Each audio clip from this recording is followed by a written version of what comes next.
안녕하십니까. 신의균의 군사TV 디펜스 브리핑입니다. 자, 오늘도 아주 중요한 군사 안보 무기 관련 소식 알려드릴 텐데요. 자, 지금 우크라이나 전쟁으로 인해서 서방 세계가 우크라이나 도와주는 이런 러쉬를 하고 있는데, 이런 상황에서 독일이 지금 완전히 공공에 차게 됐습니다. 폴란드가 대통령에서부터 여당 사무총장까지 나서서 독일을 비난하고 나섰는데, 도대체 왜 이랬는지, 독일이 어쩌다가 이렇게 됐는지 한번 알아보겠고, 자, 그리고 이란이 우라늄을 60% 이상 농축하고 있죠. 그래서 지금 이스라엘이 완전히 지금 빡쳐버렸습니다. 그래서 이란을 장거리 폭격해야 되죠. 이란하고 멀리 있으니까. 그 사이 이라크가 있지 않습니까? 그래서 장거리 폭격해야 되는데, 그런 훈련을 미군을 불러서 지중해에서 지금 어마어마한 초장거리 폭격 훈련에 들어갔다. 그것도 F-35I 스텔스기를 동원해서 한다 라는 건데, 언제 그러면 할까요? 또 이스라엘은 그동안 어떤 실적이 있는지 보도록 하겠습니다. 신인균의 군사TV 구독, 알림, 좋아요 눌러주십시오.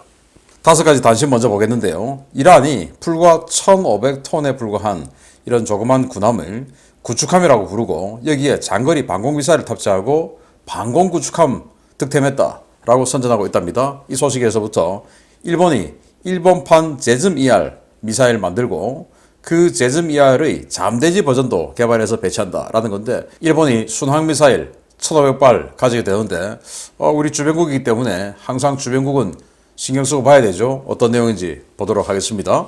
첫 번째입니다. 이란이 구축함이라고 주장하는 1,500톤급 자마란급 호위함 사한드함이 성능 개량을 완료했다는 소식입니다. 대공 레이더를 교체하고 사거리 120km의 샤이드3 지대공 미사일을 탑재했는데, 이란은 이번 개량을 통해 사한드함이 고성능 방공 구축함으로 재탄생했다고 주장하고 있습니다. 태국 공군이 현재 운용 중인 F-5 전투기의 후계 전투기로 미국산 F-35A를 선정하고 미국과 도입 협상을 추진하겠다고 밝혔습니다. 최소 2대, 최대 8대를 도입할 방침이고, 플랜 B는 없다는 입장인데, 미국은 태국의 계속되는 요청에 응답조차 하지 않고 있습니다. 극심한 미사일 부족에 시달리고 있는 러시아가 최근 대량의 순항미사일 공격을 위해 노후 미사일들을 꺼내 부품을 동류 전환하는 방식으로 미사일을 조달하고 있다는 소식입니다. S-300용 OV-55 계열은 물론 KH-55 미사일이 이런 식으로 재생되고 있다는데, 전례 없는 미사일 동류 전환 소식에 러시아 안팎의 전문가들도 당황하고 있습니다. 계약상 명백한 채무인 KF-21 개발 분담 미납금을 납부할 생각은 전혀 없으면서 세계 각국의 신형 고가 전투기들을 사들이고 있는 인도네시아가 최근 윤석열 대통령의 방위산업 격려 행사에서 인도네시아 국기가 지워진 KF-21 시제기를 문제 삼고 있습니다. 사실상 파트너십을 포기한 것이라는 비판들이 인도네시아 매체와 소식통들 사이에서 쏟아지고 있는데, 파트너십은 누가 먼저 깼는지 인지 자체를 못하는 것 같습니다. 일본이 현재 개발 중인 12식 미사일 기반의 스텔스 함대지 순항 미사일의 잠대지 버전 개발에 나섰다는 소식입니다. 일본은 사거리 1000km의 이 미사일을 2026년부터 지대지, 함대지, 공대지 버전으로 실전 배치할 예정인데, 여기에 잠대지 버전을 추가해 오는 2030년대 초반까지 1000발의 공격용 순항 미사일을 보유할 계획입니다. 자, 이 군함입니다. 1500톤급 사한드 함인데요. 여기 보시면 앞에 함포 있고요. 76mm 함포죠. 이 함포 뒤에 뭔가 볼록 나오고 있습니다. 수직 발사기는 아니고 연장 발사기죠. 여기에 미사일이 들어가는데 8발 지대공 미사일 들어가고, 이 미사일로 몇 년 전에 그 글로벌 호크 격추시켰지 않습니까? 나름 성과 있는, 성능 좀 되는 그런 미사일인가 봅니다. 자, 이걸 이제 해서 방공 구축함으로 거듭났다라고 하는데요. 아니, 이게 초계함이지 어떻게 이게 구축함입니까? 그래서 이런 거 보면 좀 비웃는 그런 가소로운 이런 게 있지 않습니까? 아니, 이거 무슨 구축함이냐, 초계함이지. 군함의 등급이 다 있죠. 그래서 요즘은 전함이라는 게 없으니까 지금 이제 좀 덩치 큰 거, 그러니까 대양을 완전히 순항할 수 있는 그런 군함들, 순양함이라고 하죠. 크루저. 그리고 그걸 이제 미국은 CG라고 하죠. 크루저, C자를 붙여서. 그리고 그 아래 구축함은 이제 전투함이죠. 디스트로이어. 그래서 DDH, 헬기 탑재 구축함. DDG, 그러면은 가이디드 유도 미사일 탑재 구축함 DDG, 우리 충무공 이순신은 DDH, 세종대왕은 DDG 뭐 이렇게 보는 거죠. 그리고 이제 그 앞에 그 아래 가면 호위함 FF 프리깃, 그래서 FF 이제 이 함대를 호위하는 과거 이제 이 전함 시절에, 그리고 그 아래는 콜벳 초계함 뭐 이렇거든요. 그래서 전 세계적으로 한 2,000톤 정도 되면 초계함까지라고 보고 한 3,000톤부터 한 5,000톤, 6,000톤까지는 요즘은 호위함 프리깃이라고 하고, 그리고 한 7,000톤 이상쯤 되면 그래도 호위함이라고 하는 데가 있는데 주로 뭐 그 정도면 구축함이라고 불러주고, 10,000톤 넘어가면 순양함 뭐 이렇게 하는데, 요즘은 또 구축함하고 순양함하고 경계도 별로 없어요.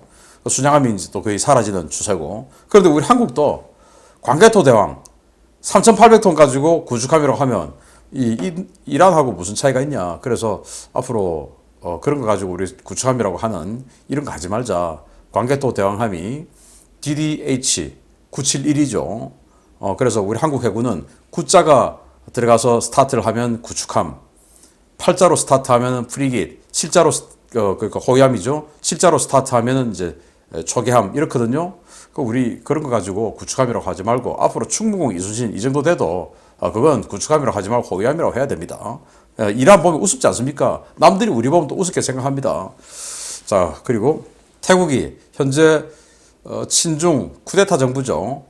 그래서 뭐 중국의 VT4 전차 대량 도입하고, 중국의 25,000톤급 상륙함 LPD죠. 그거 지금 이제 취역하고, 그리고 중국 잠수함 지금 도입하느라고 논란이 일고 있고, 뭐 이런 상황에서 중국제 무기 대량으로 도입하고 중국하고 공군 훈련도 같이 하고, 이런 마당에 자기네들이 가지고 있는 F5 전투기 이걸 대체하는데 F-35로 무조건 한다. 플랜 B 없다. 무조건 이거다. 라고 하는데 미국의 이 F-35 정말 동맹 중에서도 정말 믿을 수 있는 동맹이만 주죠. 그래서 F-35 꼭 사고 싶으면 중국하고 손절하고 F-35 달라고 하기 바랍니다. 자, 러시아 정말 참 부끄럽게 됐는데요. 동류 전환. 그러니까 전투기들 군수사령부에서 부품 받아와야 되는데 빨리빨리 못 오니까 전투기 한 개 비행단에 만약에 60대가 있으면 그 중에 한 서너 대 세워놓고 거기에 있는 부품 떼가지고 이 부품은 저기, 이 부품은 여기 뭐 이런 식으로 해서 전투기 자체를 아예 부품용으로 이렇게 끄집어내 쓰는 그런 참 처절한 운용을 전 세계 각국의 공군들이 하고 있습니다. 우리도 하고 있습니다. 동류전환. 그런데 전투기는 그렇다 치고 이거는 지금 미사일을 동류전환한다.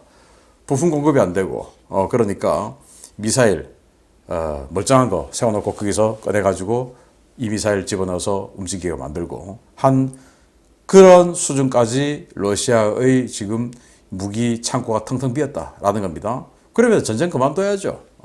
무기가 이 정도까지 미사일 동료전환까지 왔다. 자, 이 사진입니다. 우리 KF-21 있고 윤석열 대통령이 격려 연설을 하고 있습니다. 그 뒤에 태극기 보이고 그 뒤에 하얀색 사각형 박스가 보입니다. 원래 여기 인도네시아 국기 흰색과 빨간색 이렇게 투톤 처리된 거 그거 있었죠. 그런데 아니 왜 이거 인도네시아 돈도 안 주는데 저 인도네시아 국기 지워라. 폴란드하고 협력하면 차라리 인도네시아 국기 뒤집어서 폴란드 국기를 만들어라. 인도네시아 국기하고 폴란드 국기하고 색깔만 뒤집으면 똑같죠. 그래서 폴란드 보십시오. 우리 FA-50 48대 구매하고 바로 그냥 선납금 1조 3천억 바로 입금했지 않습니까? 여기는 지금 몇 년째예요. 1조 8천억 중에서 지금 9천억 이상 안 주고 지금 준 거 2천억여 원밖에 안 되고 이런 자들인데 이 행사를 준비하면서 인도네시아 국기를 지운 이거 보고 인도네시아에서 이거 지금 뭐 하는 거냐? 우리하고 파괴하겠다는 거냐? 하고 뭐 자기들끼리 난리가 났다는 거예요. 그래서 저는 이 사각형 박스로 인도네시아 국기를 지어버린 이 행동이 인도네시아에게 주는 자 파괴할 수도 있어. 그러니까 빨리 돈 갖고 와. 계약 이행해. 하는 압박의 차원인지 아니면 그냥 우리 대통령 이렇게 오니까 대통령이 있는데 옆에 뒤에 태극기만 있어야지 그냥 뭐 인도네시아 국기 이런 거는 조금 안 맞으니까 좀 지워놓자 일시적으로 라고 하는 행사 기획자들의 순간적인 판단인지는 알 수 없습니다. 그러나 앞의 판단처럼 야 니들 도와주면 이제 영원히 지워버릴 거야 라는 의지를 가진 정부이기를 바랍니다. 그래 돼야 됩니다. 자, 일본이 스텔스 미사일 제점 ER이죠. 순항 미사일 그 일본판으로 만든다라는 건데 그 일본판 제즘 이하를 공대지, 지대지, 그리고 함대지 이렇게 만드는데 이제는 잠대지까지 만든다. 그리고 일본이 토마호크 순항 미사일을 2027년까지 500발을 구입을 해요. 그리고 이 자기네들이 만든 이 순항 미사일을 지상 타격 순항 미사일이죠. 30년대 초반까지 1000발을 가지겠다는 거예요. 그러면 30년대까지 일본은 1500발의 지상 타격 순항 미사일을 가지게 되는데 좀 우려스럽죠. 물론 뭐 우리 때리려고 사는 건 아닙니다만은 국제관계라는 게 언제 어느 때 어떻게 변할지 몰라요. 주변국이라는 것을 항상 봐야 돼요. 미국하고 일본하고 태평양 전쟁하면서 완전히 그냥 핵폭탄까지 터뜨리던 그 사이가 이렇게 동맹이 될지 누가 알겠습니까? 국제관계는 모릅니다. 그래서 우리 공격하려고 준비하는 무기는 아니지만 우리도 여기에 대해서 반드시 염두에 두고 대응 전력을 살짝 갖추어 나가야 된다라는 말씀을 드리면서 주요 소식 들어갑니다. 최근 우크라이나의 S-300 미사일 오폭을 맞은 폴란드의 방공을 강화해 주겠다며 독일이 제안한 폴란드 팩3 전진 배치의 제안이 이상한 방향으로 전개되고 있습니다. 폴란드가 이 문제를 놓고 독일에 대해 연일 맹공을 퍼붓고 있습니다. 최근 발생한 불행한 미사일 오폭 사고를 계기로 나토의 최전선 방공을 강화하기 위해 폴란드에 팩3 포대를 배치하겠다는 독일의 제안은 나토 방어력 강화가 목적이 아니라 그저 선전전에 불과하다고 폴란드 집권 여당이 현지 시각 11월 29일 비난 성명을 발표했습니다. 폴란드 집권 여당인 법과 정의당 크지스토프 소블리오스키 사무총장은 성명을 내고 독일이 폴란드 정부가 요청한 팩3 우크라이나 이전 안을 거부할 경우에 폴란드는 팩3 폴란드 배치 제안 자체를 재검토할 것이라고 밝혔습니다. 그는 독일은 나토 동부 최전선인 폴란드의 대공방어 강화를 돕겠다며 패트리어트 팩3와 유로파이터 타이푼 전투기를 전진 배치해 주겠다고 제안했지만 독일이 방공자산을 배치하겠다고 제안한 지역은 그 방공자산이 갈 필요가 없는 곳이다 라고 주장했습니다. 그는 오늘날 폴란드 국경 너머 우크라이나에서는 거의 매일 미사일과 폭탄이 떨어지고 있고 많은 무고한 사람들이 죽어가고 있다라며 폴란드 정부의 요청대로 독일의 방공자산은 우크라이나로 가야 한다라고 말했습니다. 소볼리오스키 사무총장의 이 같은 발언은 안제이 두다 대통령, 마리우스 부아샤크 부총리 겸 국방장관의 최근 발언과 맥을 같이 하는데요. 소볼리오스키는 두다 대통령이나 부아샤크 부총리보다 더욱 강경한 어조로 독일의 팩3를 우크라이나에 넘기라고 요구하고 있습니다.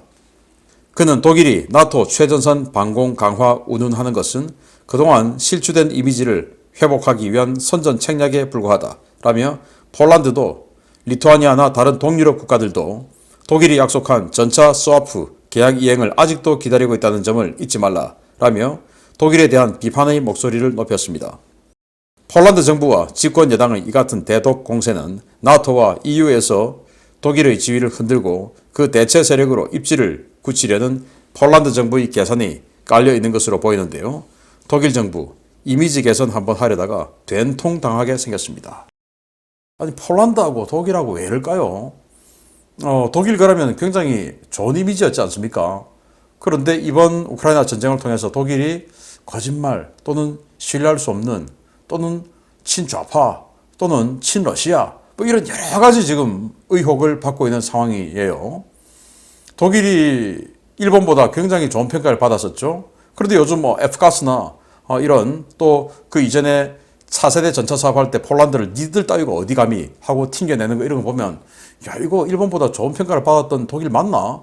라는 생각이 듭니다.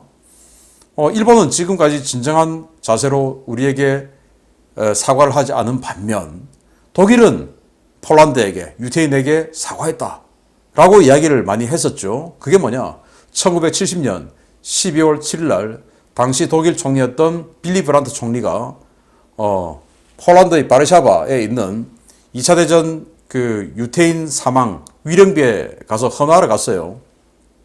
춥죠. 12월 7일이니까 헌화하러 갔다가 거기서 무릎을 꿇었습니다. 예정에 없던 시나리오였는데 무릎을 꿇고 그 추운데 오랫동안 묵념을 했어요. 그게 이제 전 세계로 보도가 되면서 많은 사람들이 많은 언론들이 이렇게 얘기했습니다. 무릎은 한 사람이 꿇었지만 그로 인해서 전 독일인이 일어나게 되었다라고 평가를 했던 그 사건 그게 바로 빌리 브란트의 동방정책의 시초예요. 상징이죠. 그리고 이제 그로 인해서 폴란드도 독일이 통일될 때 반대하지 않고 뭐 이런 것들이 다 영향이 갔다 해서 이제 독일은 일본보다 낫다 이런 거였는데 이번 전쟁 보니까 그게 아니다 라는 평가가 나온다는 거죠. 동유럽 국가들이 야 레오파르트 2 A4 전차 그거 주기로 했으면 줘야지. 그래야 우리가 지금 T-72 전차 우크라이나 도와준 거 니들이 주기로 했잖아. 그럼 줘야지. 안 준다 이거예요. 그리고 이 패트리어트도 우리는 지금 필요 없다니까. 벨라루스에서 정남쪽으로 미사일을 쏘니까 우크라이나에 있는 리비우라는 도시죠. 거기가 서방에서 들어오는 무기가 다 이제 훈련되는 곳인데 그쪽으로 미사일을 쐈는데 그 리비우에서 여객탄을 날립니다. 그런데 벨라루스에서 리비우까지 사이에 중간에 딱 돌출부가 있어요. 그 돌출부에 폴란드입니다. 이 마을에 폴란드 여객미사일, 이 우크라이나 여객미사일이 거기 떨어졌고 그래서 이번 전쟁 기간 중에 나토 회원국가로서는 유일하게 희생을 당한 폴란드죠. 2명이 그때 죽었으니까. 그래서 독일이 패트리어트 장애대 12개 포대에 있는데 이거 하나 그 마을에 갖다 주겠다. 그래서 이 지금 폴란드 여당 사무총장은 뭐 대통령이나 국방장관은 정책 정부 인사니까 세게 못하죠. 근데 여기는 정치인이니까 막 세게 합니다. 야, 니들 정치주 아니냐 그거. 우리 거기는 방공망 필요 없다. 그거 우크라이나 줘라. 라고 하는 건데 독일은 안 주겠다라는 거죠. 그래서 지금 이 독일의 행동에 대해서 정치 쇼로 몰아붙이고 있는 이 폴란드의 저희는 뭐냐. 그래서 독일에 대해서 아직도 앙금이 가시지 않은 것. 두 번째는 독일에 지금 미군 전력이 많이 들어가 있는 것을 그때는 냉전이니까 서독이 제일 전선이었으니까 미군 전력이 많이 들어가 있는 게 맞는데 지금 폴란드가 최전선이니까 이쪽으로 와라. 뭐 이런 여러 가지 보석이 아니냐라는 생각이 드는데 아무튼 독일 계속 이미지 구기고 있습니다. 자, 중요 소식 또 두 번째 봅니다. 이스라엘입니다. 이란이 농축도 60%의 우라늄 농축 작업에 들어가며 사실상 핵무기 제조를 위한 준비 작업에 들어간 가운데 이스라엘이 미국과 함께 스텔스 전투기, 폭격기, 항모 전단을 동원해 이란 핵시설을 겨냥한 장거리 타격 훈련을 실시한다는 소식입니다. 사상 최대의 스트라이크 패키지가 구성될 것이라고 하는데 이란 긴장 좀 해야 할 것 같습니다. 이스라엘이 미 공군, 미 해군과 함께 지중해 일대에서 스텔스 전투기와 폭격기, 항모 전단이 동원된 대규모 장거리 폭격 훈련을 실시한다고 이스라엘 일간 예루살렘 포스트가 현지 시각 11월 29일 보도했습니다.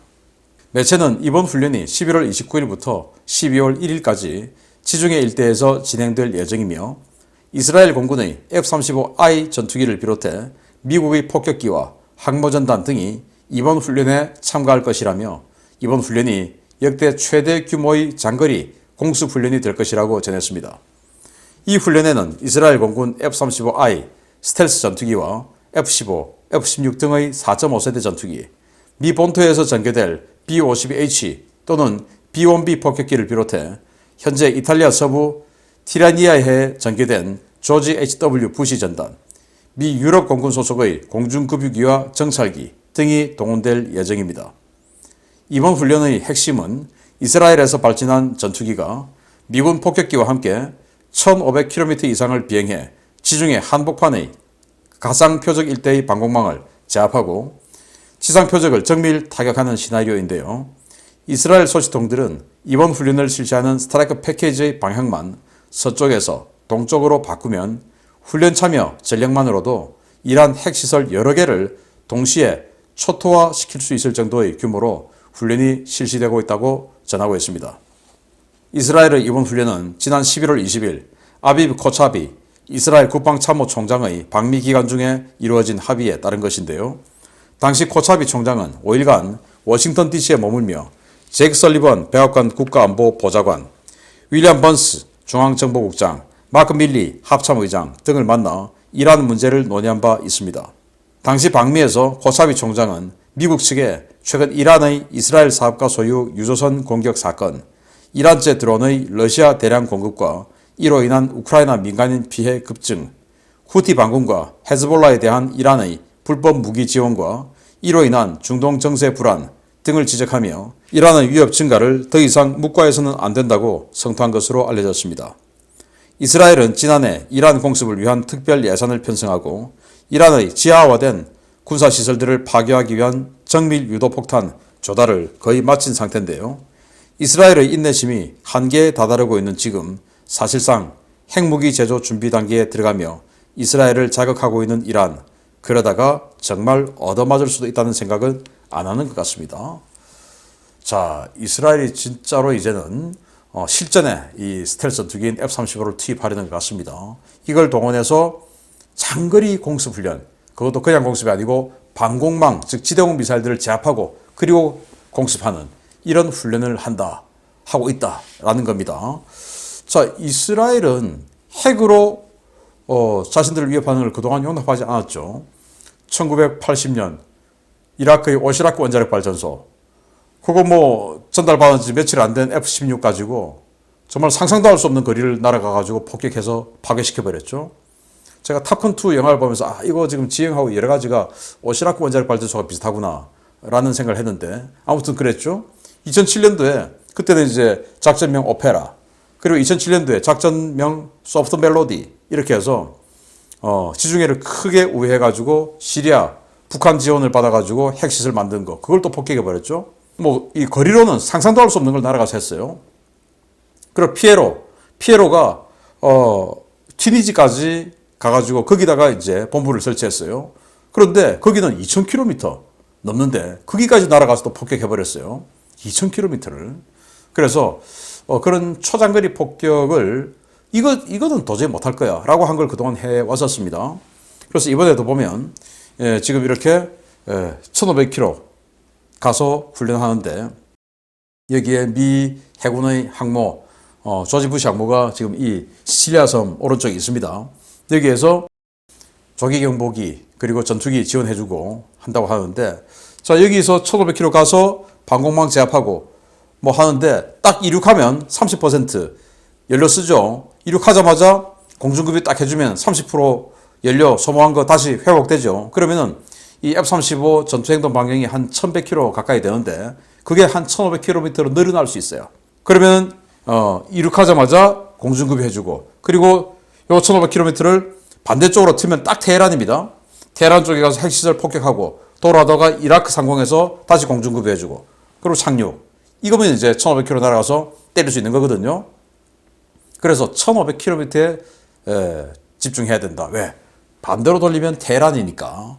그래서 이렇게 지금 이 핵 농축을, 우라늄 농축을 60%까지 끌어올리고 있고 한 이런 상황이기 때문에 이제는 정말 이스라엘의 대이란 공습이 눈앞으로 왔다라는 거고, 특히나 재집권에 성공한 네타냐후 총리는 해버리는 사람이죠. 자기 형 보십시오.